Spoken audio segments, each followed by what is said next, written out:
The PlayStation Plus monthly freebies for January have been revealed, and at this point it's a little bit of old news. I didn't get around to it, but I still thought it would be worthwhile to talk about. Because honestly speaking, as far as since the PlayStation 5 has been released, I feel like they've been doing a pretty good job in offering quality monthly freebies. I mean, quote-unquote freebie, as we always say. But this might be a thing where they want to get it started hot with the PlayStation 5 coming out, and then maybe they'll taper off a little bit. We'll see how 2021 really shapes up in the midst of the year, but given the fact that they're still offering PlayStation 5 games alongside PlayStation 4 games, so 2 PS4 titles and 1 PlayStation 5 title, the lone PlayStation 5 game being relatively good and the PlayStation 4 games obviously being backwards compatible, I think that inherently makes every month relatively decent. I mean, no matter what games you're offering, if you have a PlayStation 5, you're getting 3 games versus 2 that you were typically getting in the past, unless it was an outlier of a month and they'd give you a VR title or something like that. So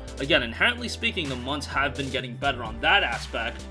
And even this time around, the PlayStation 4 offerings are really, really good. Like, even if you take away the PlayStation 5 title, the PlayStation 4 games in Shadow of the Tomb Raider and Greedfall are very good offerings where it makes this month very compelling. Okay, but let's start it off with the PlayStation 5 title, and that is Maneater. By the way, this is on PlayStation 4 and PlayStation 5, but they are giving you the PlayStation 5 version of the title, so just bear that in mind. This is a game that it's kind of a little bit hard to explain, an open-world action RPG where you literally play as a shark and you, like, literally develop as a shark, and I don't think it's a game that takes itself all too seriously, just given the definition of the title, but it notes, experience the ultimate power fantasy as the apex predator of the seas. A giant shark terrorize the coastal waterways, tear swimmers and divers limb from limb, give humans a reason to fear you.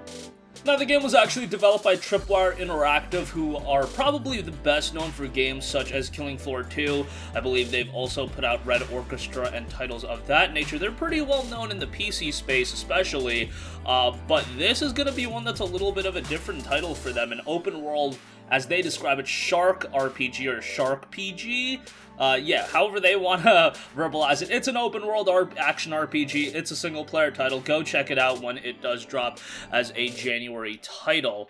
The other 2 games that are PlayStation 4 titles, I'll take a look at them relatively quickly. The first one is Shadow of the Tomb Raider. Now, SOTR, the bummer with this one is I imagine it's a game that a lot of people already own, so you know, it is what it is, but it's a really good offering. I think this is probably the second best of the new line of Tomb Raider titles.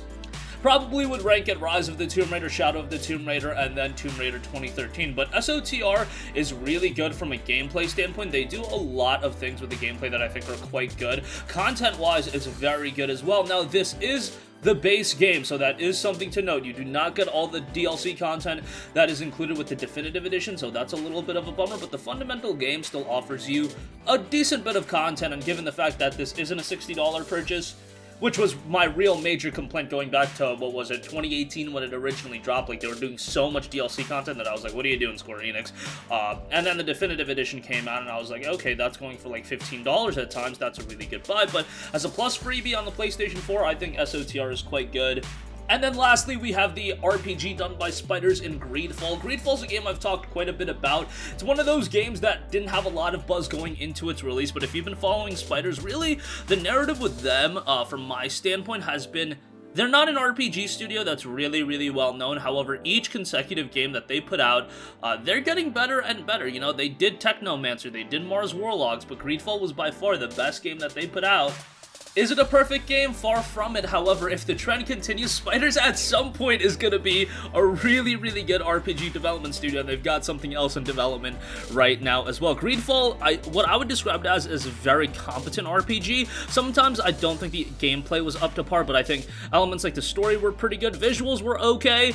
It's just pretty good in a lot of areas. I wouldn't say it's a masterclass in any area, but as far as serviceable, competent RPGs, it's a pretty good game. Now, the thing with Greedfall was, like, if this game had the hype level of a Cyberpunk 2077, yeah, people would say it's the worst game ever, but it wasn't. It was one of those under-the-radar releases. Maybe a lot of people didn't pick it up at the initial price point, and now it's kind of been one of those sleeper games that people are like, yo, have you played Greedfall? That game's, like, not bad at all. It's a pretty good RPG.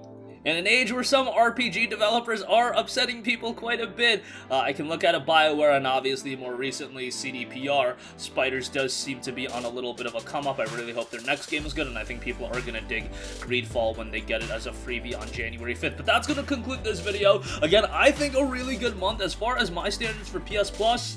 I would say in the early portion of 2020, it went down quite a bit, but now as we head to January of 2021 and we look at all of the games that we've gotten in November and December, I think they've done a pretty good job. Hopefully that consistency continues, and we already know Destruction All-Stars in February, that's pretty good. We get 2 other PS4 titles alongside that. Destruction All-Stars obviously a PlayStation 5 title, but 2 other pretty good PS4 games with that, that'd be pretty solid. So we'll see how that turns out, but that's going to wrap up this one. Sound off with all of your thoughts in the comments section down below. Thank you for watching, and goodbye.